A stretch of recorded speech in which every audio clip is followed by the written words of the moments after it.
Hello students, welcome back to DSolve YouTube channel.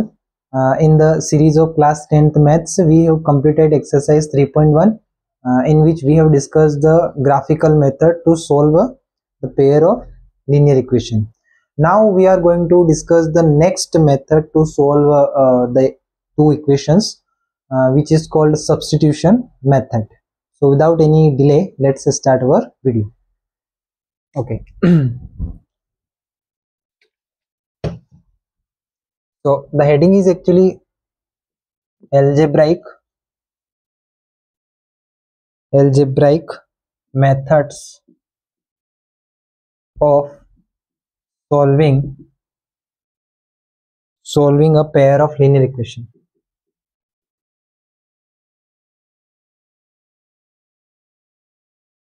Algebraic methods of solving a pair of linear equation. Last video में हमने देखा था कि हमने जो ग्राफिकल मेथड डिस्कस करी थी, है ना, कि हम क्या करते हैं, दोनों इक्वेशंस को लाइन के फॉर्म में बना देते हैं, y इक्वल्स टू, दोनों y इक्वल्स टू हो जाती है और x की कुछ वैल्यूज पे y की कुछ वैल्यूज मिलती है। फिर हम देखते हैं कि जो हमारा ग्राफ बन रहा है उसमें लाइंस इंटरसेक्ट कर रही है, कोइंसाइड कर रही है या फिर पैरेलल। ठीक है, अब मान लीजिए कि मेरे पास कुछ इस तरह से कोऑर्डिनेट्स आते हैं √3 और √2, है ना, -√2। तो इसको नंबर लाइंस पे शो करना थोड़ा मुश्किल होगा या प्रॉब्लम आएगी थोड़ा सा। फिर हमें इसका देखना पड़ेगा डेसिमल एक्सपेंशन क्या होता है, फिर उस हिसाब से उस पॉइंट को अप्रोक्स लेके जाना पड़ेगा, क्योंकि इसका तो डेसिमल एक्सपेंशन नॉन टर्मिनेटिंग होता है ना। तो इससे क्या हुआ, एग्जैक्ट सॉल्यूशन हमारे पास निकल के नहीं आएंगे। ठीक है, तो इसको ओवरकम करने के लिए हमारे पास एक नई मेथड आती है जो कि इसको बोलते हैं एल्जेब्राइक मेथड्स, और इसमें प्राइमरीली अपन पढ़ने वाले हैं आज सब्स्टिट्यूशन मेथड। सब्स्टिट्यूशन मेथड बहुत ही सिंपल सी मेथड है, आप ध्यान से सुनना समझना। ठीक है, एक एग्जांपल ले लेता हूं मैं कोई भी, जैसे कि मान लो दो इक्वेशन दे रखी है 7x - 15y equals to 2। Okay, second equation दे रखी है x + 2y equals to 3। Clear. अब ये दोनों इक्वेशन आपको दिए और बोला गया है कि आपको सब्स्टिट्यूशन मेथड का यूज करके इसको क्या करना है, सोल्व करना है। तो कुछ भी नहीं करना है, किसी भी एक इक्वेशन में से, इसको मैंने इक्वेशन 1 नहीं दिया, इसको 2 दिया, किसी भी एक इक्वेशन में से एक वेरिएबल की वैल्यू निकालना है। किसी भी दो वेरिएबल है हमारे पास, मान लीजिए कि फ्रॉम इक्वेशन 2 हम यहां से मान लीजिए x की वैल्यू निकालते हैं, तो क्या होगा, 3, 2y उधर गया तो -2 है, तो हमें एक नई इक्वेशन मिली या नए x की वैल्यू मिली है। तो यहाँ 3 से हम जो x की वैल्यू निकली हमारे पास, इसको कुछ भी नहीं करना है, इसको उठा के इसमें सब्स्टिट्यूट कर देना है, इसमें फर्स्ट वैल्यू, है ना। Now putting this value, putting और सब्स्टिट्यूट भी बोल सकते हैं ना, सब्स्टिट्यूशन मतलब करना वही होता है रखना, या पुटिंग या substitute value of x in equation 1 में रखोगे तो इधर करके देखते हैं 7 इंटू x की जगह क्या रखना है, 3 - 2y, और माइनस क्या है इक्वेशन में, -15y इक्वल्स टू 2। तो 7 का दोनों के साथ डिस्ट्रीब्यूट होगा, तो ये 7 3 = 21 - 7 2 = 14y -15y इक्वल्स टू 2। तो यहाँ पे 21, 14 और 15 दोनों माइनस के प्लस हो जाएंगे, ये हो जाएगा 29y इक्वल्स टू 2 -29y, ये 21 उधर जाएगा तो 2 - 21 -29y इक्वल्स टू, ये कितना हो गया, ये हो गया एक्चुअल में -19। ठीक है, y की वैल्यू कितनी आ गई, -19 upon -29, minus cancel, y equals हो जाएगा 19 अपॉन 29। यहाँ पे हमारे पास निकल गया ये y की वैल्यू। अब ये y की वैल्यू अगर आप इक्वेशन 3 में रख देते हैं तो यहाँ से आपको क्या निकल जाएगी, x की वैल्यू निकल जाएगी, है ना।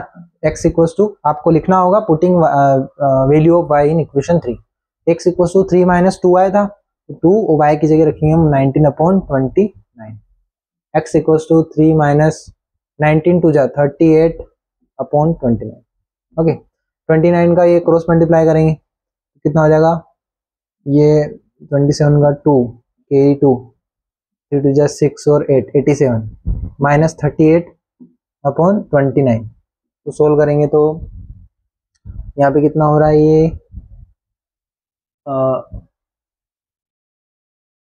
9 है ना, 9 आएगा ना, हाँ 9, और यहाँ से 7 में से 3 जाएगा तो 49/29। ये किसकी वैल्यू निकल के आई? x की। तो x और y दोनों की वैल्यू हमारे पास निकल के आ गई, यानी कि हमारे पास क्या आ गए? सॉल्यूशंस आ गए। तो बस इतना इजी है सब्स्टिट्यूशन मेथड, और कुछ भी नहीं करना है इसमें, ठीक है। बाकी क्वेश्चंस आप करोगे तो आसानी से आप प्रैक्टिस कर सकते हो इसकी।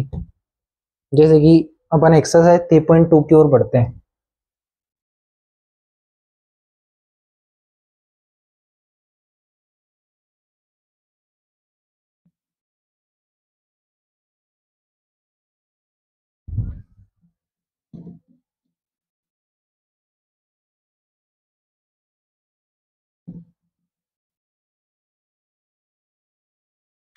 एक्सरसाइज 3.2 क्या कह रही है? एक्सरसाइज 3.2 में क्वेश्चन नंबर फर्स्ट है, solve the following pair of linear equation by the substitution method. Substitution method का यूज करके आपको पेयर ऑफ जो लीनियर इक्वेशन है उनका क्या निकालना है? सॉल्यूशन निकालना है। तो सबसे फर्स्ट इसमें दे रखा है x plus Y equals to 14 और x minus Y equals to 4। Clear?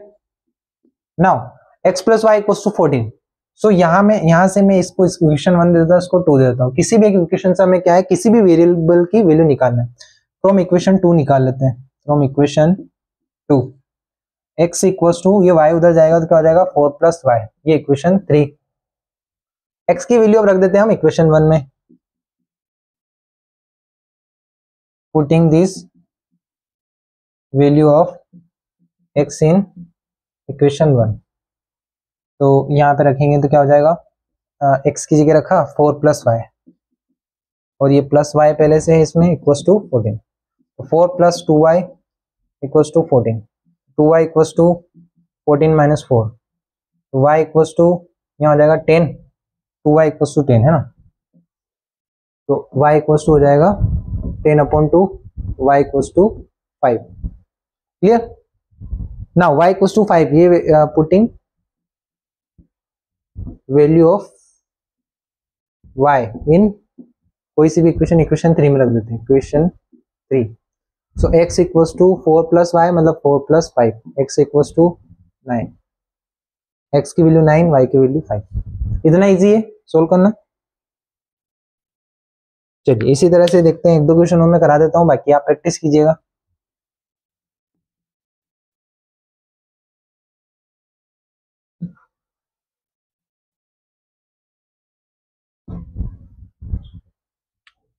Second question है s minus T equals to 3, s upon 3 plus t upon 2 equals to 6। ठीक है, चलिए ये इक्वेशन 1 मान लेते हैं। इक्वेशन 2 को थोड़ा सा सोल्व करते हैं, थोड़ा सा एलसीएम लेके। तो ये 3 2 जा क्रॉस मल्टीप्लाई करते हैं, 3 2 जा 6, और ये हो जाएगा 2s, और ये हो जाएगा 3t इक्वल्स टू 6। ठीक है, अब ये 6 उधर जाएगा तो 2s plus 3t equal to 6 6 जा 36। ये हमारे पास सेकेंड इक्वेशन निकल के आ गई। तो यहाँ पे हम फर्स्ट इक्वेशन से कोई भी वैल्यू निकाल लेते हैं। फ्रॉम इक्वेशन फर्स्ट s की निकाल लेते हैं, s इक्वल टू क्या हो जाएगा? 3 प्लस t है ना, t इधर आ गया। Now putting this value of s इन कौन सी इक्वेशन 2 में रखेंगे, इन इक्वेशन 2। तो 2s की जगह रखना है हमें 3 plus t plus 3t equal to 36। तो 3 2 जा 6 plus 2t plus 3t equal to 36। 3 और 2 5t हो गया, ये 6 इधर आया तो 36 माइनस 6 हो गया 5t, ये हो गया 30 है ना, ये हो गया 30 अपॉन 5 मतलब 5 6 जा 30 मतलब t इक्वल टू 6। अब t इक्वल टू 6 जो वैल्यू है आप इसमें रख सकते हो, इक्वेशन 3 दे दो। ठीक है, तो s की वैल्यू कितनी आ जाएगी? Sorry 3 plus 6, s equals to 9, s equals to 9।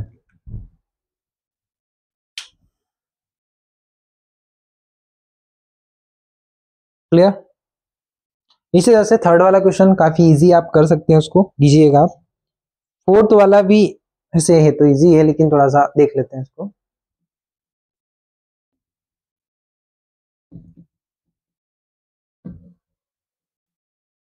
कुल मिला के हम क्या कर रहे हैं, एक इक्वेशन से किसी एक वेरिएबल की वैल्यू को निकालकर दूसरी इक्वेशन में उस वैल्यू को सब्स्टिट्यूट कर रहे हैं, दैट्स इट।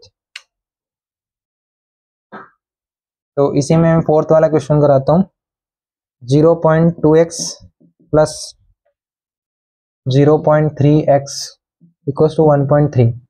दूसरी हमारे पास 0.4x plus 0.5y equals to 2.3। एक मेथड इसको सोल्व करने की है कि इसको अपन क्या कर सकते हैं, डेसिमल को हटा हटा के सबके नीचे 10 लिख सकते हैं, है ना, और इधर भी 10 आएगा, इधर भी एलसीएम 10 आएगा, 10 से 10 क्या हो सकता है, कट हो सकता है। और डेसिमल में भी हम इसको इक्वेशन को सोल्व कर सकते हैं, या फिर हम करते हैं कि इसको सोल्व कर लेते हैं, ठीक है, वो बेटर रहेगा। तो इसका सॉल्यूशन में क्या करेंगे, सबसे पहले जो इक्वेशन है फर्स्ट वाली 0.2x प्लस 0.3x, तो ये y होगा ना, y इक्वल्स टू 1.3। इसको हटाएंगे तो नीचे 1 तो सबके होता है, 1 1 1, इसको हटाएंगे 10, इसको हटाएंगे 10, इसको हटाएंगे तो 10। यहाँ पे एलसीएम कितना आएगा, इन दोनों का 10 ही आएगा। ऊपर क्या रह जाएगा, 2x प्लस 3y, इधर क्या हो जाएगा 13/10। ये 10 जब उधर जाएगा, ये 10 जब उधर जाएगा तो क्या हो जाएगा, मल्टीप्लाई में जाएगा, मल्टीप्लाई में जाएगा। एक तरह से समझो कि इधर आके कैंसिल ही होना है, इधर मैं डायरेक्ट इसको कैंसिल कर रहा हूँ, ठीक है। तो ये इक्वेशन क्या बन गई हमारी, 2x plus 3y equals to 13, ये पहली इक्वेशन बन गई। इस तरह से सेकंड इक्वेशन में भी क्या होगा, यहाँ भी 10 आएगा, यहाँ भी 10 आएगा, यहाँ भी 10 आएगा, और वो 10 एलसीएम आ जाएगा, और 10 से 10 क्या हो जाएगा, कैंसिल हो जाएगा। डायरेक्ट लिख सकता हूँ मैं इसको, डायरेक्ट 4x प्लस 5y, और इधर आना है 23। ये इक्वेशन हो गई सेकेंड। अब किसी भी इक्वेशन से इससे ले लो भले, है ना, 4x क्या हो जाएगा, मान लो 23 माइनस 5y, मान लो क्या, सॉरी इसी से सर, तो यहाँ से x की वैल्यू निकालें तो 23 माइनस 5y अपॉन 4, ये x की वैल्यू मैंने निकाली। ये वैल्यू आपको रखना है 1 में रखेंगे तो 2 इंटू एक्स मतलब 23 माइनस 5y अपॉन 4 और प्लस 3y इक्वल्स टू 13। यहाँ पे इसको कट कर सकते हैं, 2 2 जा 4, क्लियर।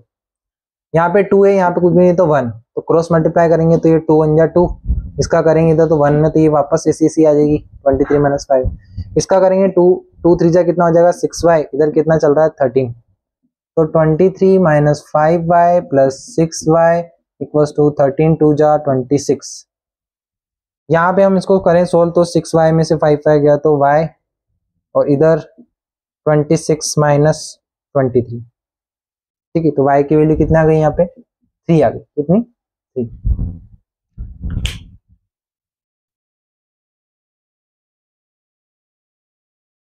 y की वैल्यू यहाँ पे हो गई 3, क्लियर, हाँ ठीक है। y की वैल्यू 3 आ गई, तो y की वैल्यू हम इसमें रख सकते हैं इक्वेशन 3 में। इक्वेशन 3 से क्या हो जाएगा, इक्वेशन 3 से x इक्वल्स टू 23 माइनस 5, 3 रखेंगे तो 5 3 से कितना हो जाएगा 15 अपॉन 4, ये माइनस करेंगे अपन तो ये आ जाएगा 8 अपॉन 4, 4 2 जा 8 मतलब 2, x की वैल्यू कितनी है ये 2। इसी तरह से बाकी इक्वेशंस भी कर सकते हैं हम, है ना, फिफ्थ वाली भी हो जाएगी।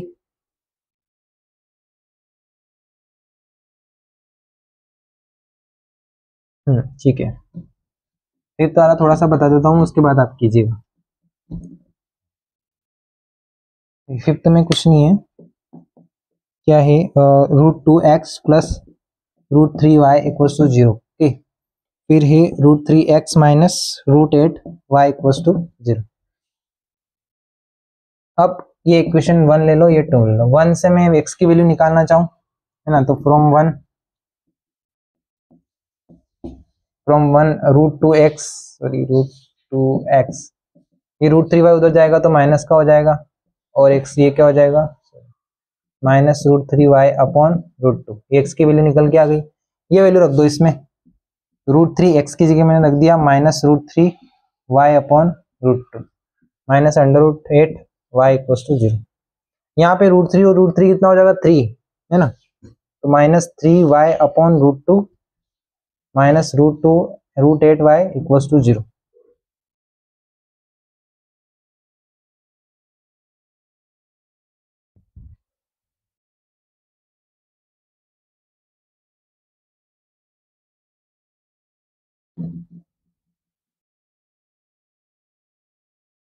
ठीक है, अब यहाँ पे अगर रूट टू का ये एलसीएम ले लें, ये 1, ये नीचे हो जाएगा रूट टू, यहाँ हो जाएगा -3y और -√8 इंटू √2y इक्वल्स टू 0। तो ये -3y -8 टू जा 7 में हो जाएगा, इधर ये √2 इधर 0 के मल्टीप्लाई में जाएगा तो वो 0 हो जाना, -3y -8 टू जा 16, क्या बाहर आएगा यहाँ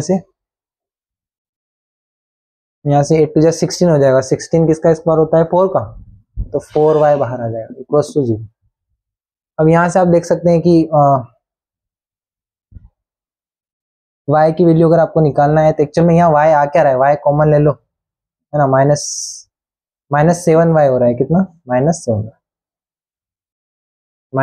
इन दोनों को ऐड कर दिया आपने, है ना, -7 है, ये 7 उधर जाएगा तो 0, y की वैल्यू 0 आ गई यहाँ, y की वैल्यू 0 आ गई, तो यहाँ पे अगर आप यहाँ 0 रखोगे ये वैल्यू भी 0 आएगी, मतलब x की वैल्यू भी कितनी आएगी 0, x और y दोनों 0 आएंगे। 3.2 सेकंड में चेक कर लेता हूँ इसका आंसर, 0 ठीक है। 6th वाला आपको करना है, क्वेश्चन नंबर 2 कर लेते हैं।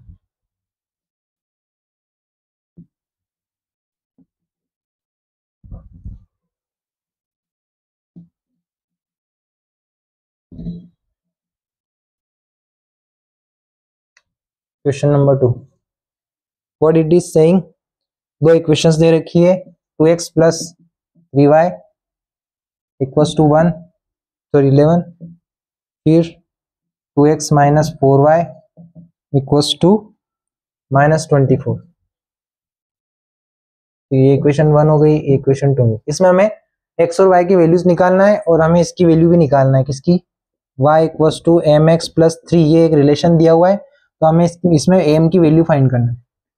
तो जब y और x की वैल्यू रख देंगे तो m की वैल्यू निकल के आ जाएगी, पहले y और x की वैल्यू निकालते हैं, तो from 1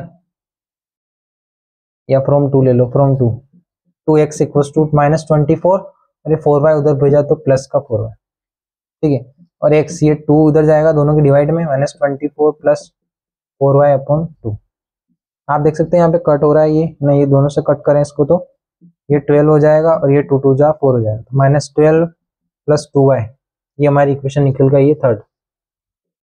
okay, now putting this value of x in equation 1, तो 2 इंटू एक्स की जगह रखना हमें -12 plus 2y plus 3y equals to 11, ये हो जाएगा, दोनों में डिस्ट्रीब्यूट हो जाएगा, 12 2 जा 24 माइनस और 2 2 जा 4y plus 3y equals to 11, 4 और 3 7y, 24 इधर आएगा, 7y इक्वल्स टू ये हो गया 5, ये हो गया 3 35, y इक्वल्स टू 35 अपॉन 7, 7 5 जा 35, y इक्वल्स टू 5, ठीक है, y की वैल्यू आ चुकी है हमारे पास, अब इसमें रख देंगे किसमें, x इक्वेशन 3 में x की वैल्यू निकल के आ जाएगी -12 प्लस 2 इंटू 2y है ना, y की जगह आ जाएगा 5, -12 प्लस 10 ये हो जाएगा -2, x की वैल्यू, ठीक है, x और y की वैल्यू हमारे पास आ चुकी है, अब हम इस इक्वेशन में वैल्यू रख देंगे y और x की,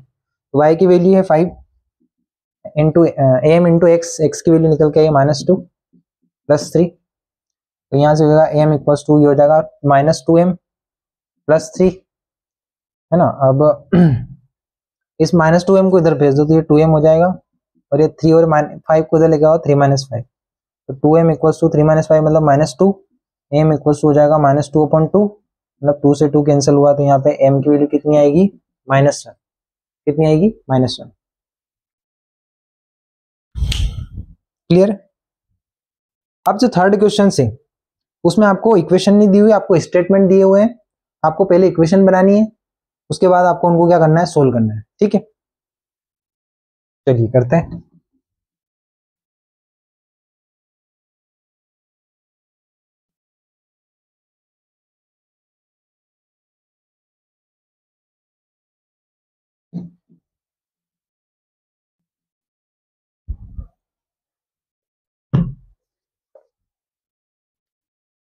find their solution bye substitution method, okay, question number first, नहीं फर्स्ट मतलब थर्ड का first the difference between two number is 26। सबसे पहले मान लिया कि दो नंबर जो है वो x और y है ना। लेट टू नंबर्स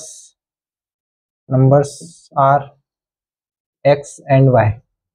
तो सबसे पहले दिया है difference between two number is x and y, मतलब x माइनस y कितना है 26। And one number is 3 times the other, और एक जो नंबर है वो दूसरे का कितना है 3 टाइम्स। ये दोनों रिलेशन हमें दिए हुए हैं, ठीक है। ये फर्स्ट इक्वेशन है, सेकंड इक्वेशन। तो बहुत ही क्लियर दे रखा है हमें कि सेकंड इक्वेशन से x इक्वल टू 3y ना, क्यों ना x की वैल्यू को इसमें रख दें हम, है ना, इस इक्वेशन 2 से। तो 1 में रखेंगे, है ना, पुटिंग इन 1। x की जगह 3y रखा माइनस y इक्वल टू 26। ये 2y बचा यहाँ पे, ये 26, ये y इक्वल टू 26/2, ये y इक्वल टू 13। y की वैल्यू 13 आ गई, x की वैल्यू यहाँ से निकल जाएगी 3 × 13, 13 3 = 39। x और y की वैल्यू आ गई। और x और y क्या था, हमारे दो नंबर्स थे, तो हमारे नंबर्स कौन से 39 और 13। फिर सेकेंड क्वेश्चन है इसी में, the larger of to supplementary angles exceed the smaller by 18 degrees. अच्छा, दो सप्लीमेंट्री एंगल्स दे रखे हैं। सप्लीमेंट्री एंगल्स समझते हो ना आप। मान लिया कि दो एंगल्स जो हैं, let angles are x and y। तो सबसे पहले दिया है कि वो सप्लीमेंट्री एंगल, इसका मतलब क्या है कि उन दोनों का सम कितना होगा मिलाकर 180 डिग्री। क्लियर। दूसरा दिया है कि the larger of to supplementary angles, इनमें से जो एक बड़ा वाला, मान लो कि x जो है वो बड़ा है ना, इस x को क्या मान लिया अपन ने, बड़ा वाला। Larger of to supplementary angles exceed the smaller by 18 degree. ये लार्जर जो स्मॉलर वाला है ना, उसमें अगर आप 18 डिग्री जोड़ दो तो बन जाएगा कौन, बड़ा वाला, है ना, x बन जाएगा। ये हमें दिया हुआ है। ये दो इक्वेशंस हमारे पास है, फर्स्ट और सेकंड। x की वैल्यू यहाँ रख दो ऊपर वाली में, तो y plus 18 degree plus y equals to 180 degree. y और y, है ना, अपन ने x को क्या माना था, बिगर एंगल माना था, है ना, लार्जर एंगल इसको बोल सकते हैं, लार्जर एंगल। और y स्मॉलर हो जाएगा। हाँ, y और यहाँ 2y plus 18 degree equals to 180 degree. तो 2y 180 में से माइनस करेंगे 18, यहाँ 2y इक्वल्स टू, यहाँ हो जाएगा 10 में से 8 गया तो 2, और 7 में से 1 गया तो 6, और ये 162। तो y हो जाएगा यहाँ पे 162/2, यानी कि 2 8 = 16, 2 1 = 2। y की वैल्यू आ गई है 81। y की वैल्यू 81 आ गई थी, यहाँ से निकाल सकते हो आप क्या, x की वैल्यू। तो क्या आ जाएगी x की वैल्यू, y प्लस 18, है ना, y प्लस 18, 81 प्लस 18, तो ये हो जाएगा 8 और 1 9, 8 और 1 9, 99 डिग्री। ठीक है, जो बड़ा एंगल है हमारा क्या है, x है, और y क्या निकल गया है 81। क्लियर है, इस तरह से करना है आपको।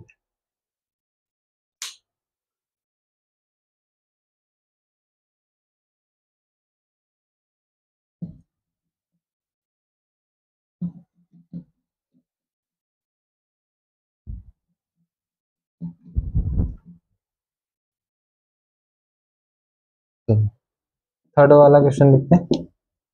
The coach of a cricket team bias 7 bats and 6 balls for 3,800. Later she buys 3 bats and 5 balls for 1,750. Find the cost of each bat and each ball. ठीक है, एक क्रिकेट टीम का कोच है, वो 7 बैट और 6 ball खरीदता है 3,800 रुपए में।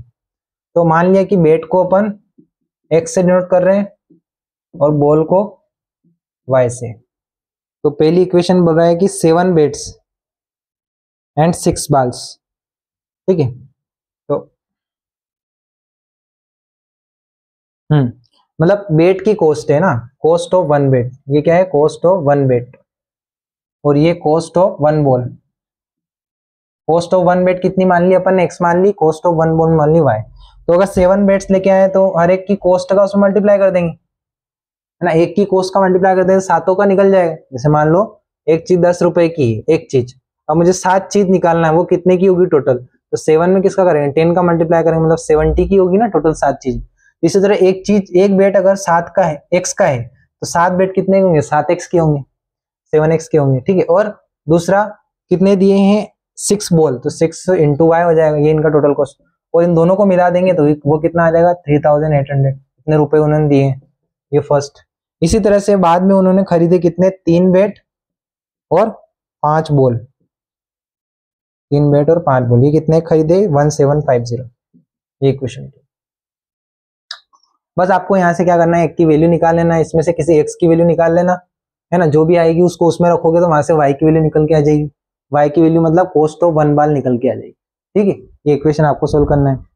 फोर्थ वाला, the taxi charges in a city consist of fixed charge together with the charge for distance covered. For a distance of 10 kilometre the charge paid is 105 and for a journey of 15 kilometer the charge paid is 155.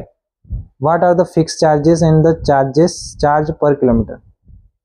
How much does a person have to pay for traveling a distance of 25 kilometer? Taxi charges in city are fixed charge together with the charge for the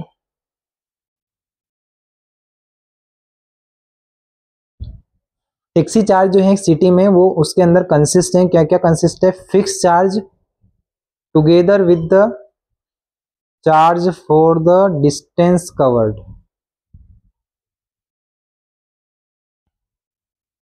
अच्छा, जो taxi के charge है, taxi charge है ना, उसके अंदर एक तो फिक्स चार्ज है, प्लस उसमें क्या कवर्ड है? चार्ज पर distance, charge for distance covered, charge for distance covered.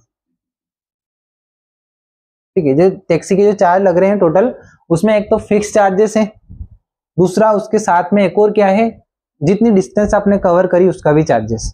ठीक है, अब बोल रहा है कि for a distance of 10 kilometre the charge paid is 105 and for a journey of 15 kilometre the charge paid is 155।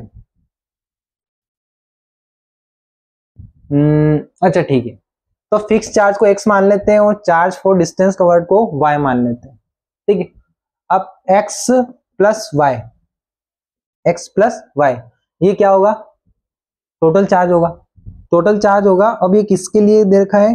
For a distance of 10 kilometre. ठीक है, तो इसमें क्या करेंगे हम? 10 का मल्टीप्लाई, 10 का मल्टीप्लाई करेंगे तो हमारे पास कितना आएगा? इक्वल्स टू चार्ज कितना आएगा? 105, 105। इसी तरह से 15 किलोमीटर की जर्नी पर ना, ये total charge x plus Y 15 kilometre है ना, ये मतलब ये जो मिला के दोनों है, ये कितने का? 1 किलोमीटर का है। कितने का? 1 किलोमीटर का, एक तरह से है ना। तो 10 किलोमीटर का 10 के मल्टीप्लाई कर देंगे, 15 किलोमीटर के लिए 15 का मल्टीप्लाई कर देंगे, और कितने रुपए देने पड़ रहे हैं? 155। What are the fix charges and the charges per kilometre, है ना, ये फिक्स चार्ज है और ये charge per kilometre. How much does a person have to pay for travelling a distance of 25 kilometre? एक सेकेंड, क्वेश्चन थोड़ा सा एक 2 मिनट है ना, हमें थोड़ा सा करके देख लेता। एक्स प्लस क्या इसमें इस तरह से होगा? एक्स प्लस 10y और एक्स प्लस 15y 155। तो यहाँ से इसको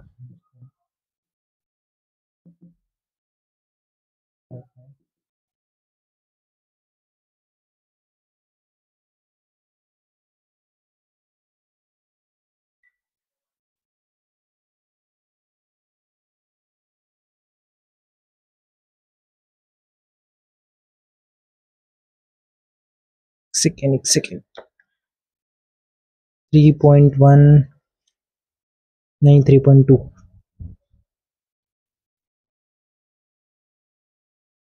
ठीक है ठीक है, समझ में आ गया। आप ये आंसर है 10 और 5।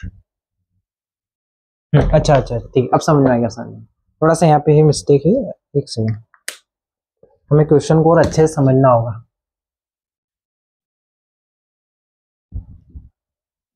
देखो, जो टोटल चार्ज लग रहा है उसके अंदर 2 चार्ज कंबाइंड है ना, टोटल टैक्सी चार्ज। ये टोटल टैक्सी चार्ज, एक तो फिक्स चार्ज जो पहले से है ना, एक लिस्ट बनी हुई है कि इतने का इतना है, फिक्स है। दूसरा उसमें है charge per kilometre of distance, है ना, पर किलोमीटर का भी चार्जेस उसमें इंक्लूड है। तो मान लियो फिक्स चार्जेस को मान लिया अपन ने x, और जो charge per kilometre of distance है उसको मान लिया अपन ने y।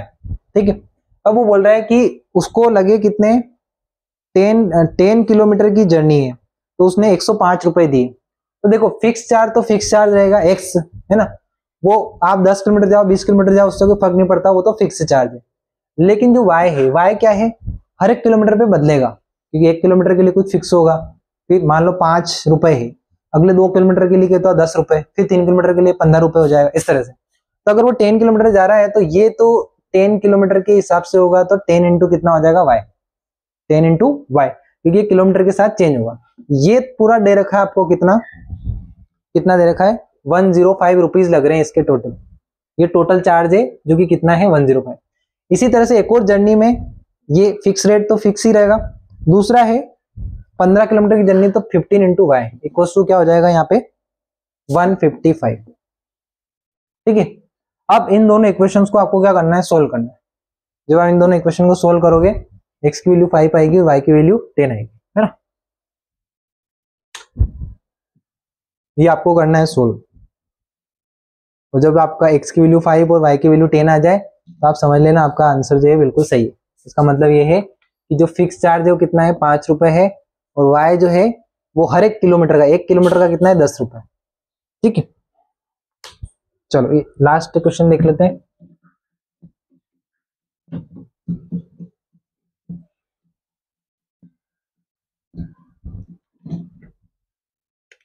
लास्ट क्वेश्चन है, अ फ्रैक्शन बिकम्स 9/11। एक फ्रैक्शन है मान लो ना, let the fraction is x। एक fraction becomes 9/11 if 2 is added to both the numerator and denominator।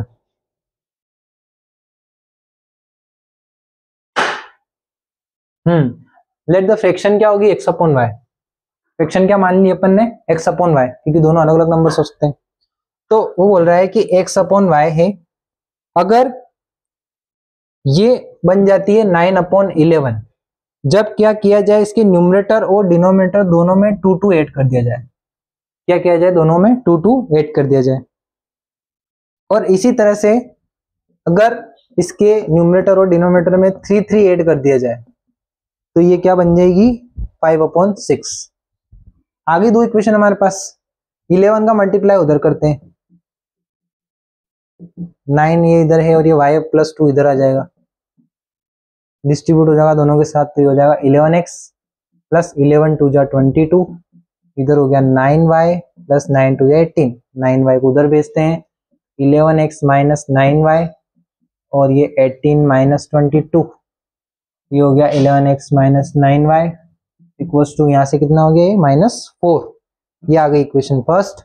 इसी तरह से आपको इसको भी कर सकते हो, ये 6 उधर जाएगा तो 6x प्लस 3, ये 5 इधर, ये y+3 वहां से आएगा, इसको डिस्ट्रीब्यूट करेंगे दोनों में, इधर भी डिस्ट्रीब्यूट हो जाएगा, 6x प्लस 6 3 जा 18, 5y प्लस 5 3 जा 15, ये उधर जाएगा तो 6x माइनस 5y, 15 माइनस 18, यहाँ हो गया 6x माइनस 5y, यहाँ पे हो जाएगा कितना -3।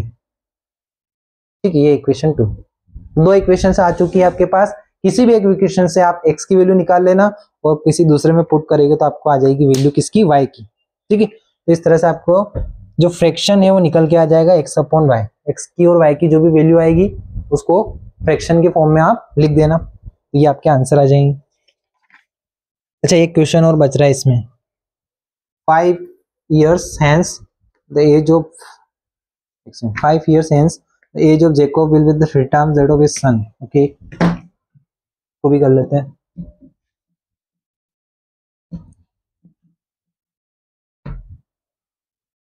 एक जेकोब पर्सन है और एक उसका सन है, तो मान लो जेकोब की जो एज है वो x मान ली और उसके सन की एज होगी y।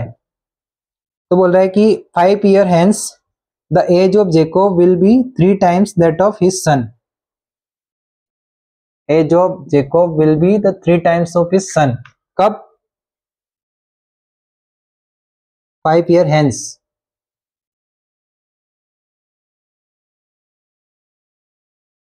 हाँ, तो मान लो कि प्रेजेंट में इनकी एज कितनी है, ये प्रेजेंट एज है ना, ये भी प्रेजेंट एज। ठीक है, तो 5 साल बाद की बात हो रही तो दोनों में क्या कर देंगे, x+5 और y+5, है ना। मान लो कि अभी इसकी 20 है तो आगे आने वाले 5 सालों में 25 हो जाएगी। अभी मान लो इसकी 5 एज है y, तो आने वाले 5 सालों में 5 और 5 कितनी हो जाएगी, 10 हो जाएगी, ठीक है। तो ये बोल रहा है कि 5 years hence, मतलब 5 ईयर बाद एज ऑफ जेकोब, ये एज ऑफ जेकोब रहेगी उस टाइम पे, will be 3 times that of his सन। जो भी उसके सन की एज रहेगी उसका कितना हो जाएगी, 3 गुना हो जाएगी। x+5 ये हो जाएगा 3y प्लस 3 5 जा 15, ये x माइनस 3y और 15 - 5, x - 3y इक्वल्स टू 10, ये इक्वेशन फर्स्ट। इसी तरह से एक और दिया है कि 5 ईयर अगो मतलब पहले, तो पहले के लिए क्या देखना पड़ेगा, प्रेजेंट एज में से आपको 5 साल माइनस करने पड़ेंगे। इधर भी आप y - 5 करोगे, है ना, ये दोनों की 5 साल पहले की age. 5 year ago Jacob age was 7 times that of his son. तब 5 साल पहले क्या होगा, उसकी एज उसके सन की एज की 7 times होगी। यहाँ भी दो इक्वेशन बन गई, x - 5, ये 7y, ये 7 5 जा 35, ये x, ये 7y इधर आएगा, है ना, और ये 5 उधर जाएगा तो -35 + 5, ये x - 7y, ये हो जाएगा कितना, -30। क्लियर, ये इक्वेशन 2 आ गई। और इन दोनों इक्वेशन का यूज करके आप क्या कर सकते हो, x और y की वैल्यू निकाल सकते हो, ठीक है। तो ये आपके लिए वर्क है, और ये इक्वेशन का एक्सरसाइज यहाँ पे फिनिश होती है। तो अब हम पढ़ेंगे इसके बाद अगले वाले वीडियो में एलिमिनेशन मेथड, और सोल्व करेंगे एक्सरसाइज 3.3 को। इसी के साथ हमारा चैप्टर 3 भी पूरा हो जाएगा। So thank you for watching this video.